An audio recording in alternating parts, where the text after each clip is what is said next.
মমতা ব্যানার্জি হিন্দু বিরোধী, সবাই জানে।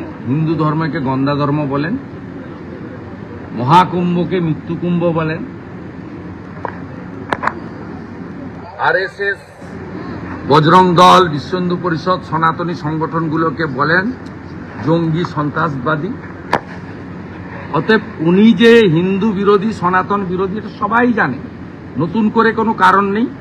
পশ্চিমবাংলায় প্রকৃত হিন্দু যারা, তারা শাস্ত্র পঞ্জিকা মেনেই চলেন। পিতৃপক্ষে কোনো শুভ কাজ কোনো হিন্দু করে না।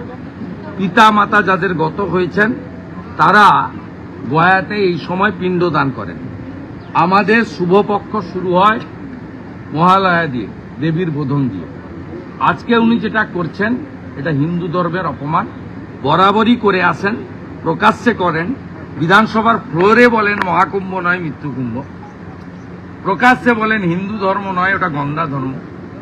একমাত্র ব্যক্তি যিনি রাম মন্দির উদ্বোধনের দিন মিছিল করেন, স্বাভাবিকভাবে মমতা বন্দ্যোপাধ্যায় আমাদের যে হিন্দু ধর্মীয় রীতিনীতিকে বদল করে হিন্দু ধর্মের অনুষ্ঠানকে কালচারাল অনুষ্ঠানে পরিণত করতে চান।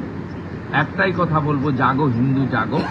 সুরাবর্দী মোহাম্মদ আলী জিন্নার অসম্পূর্ণ কাজ এই মহিলা করছেন।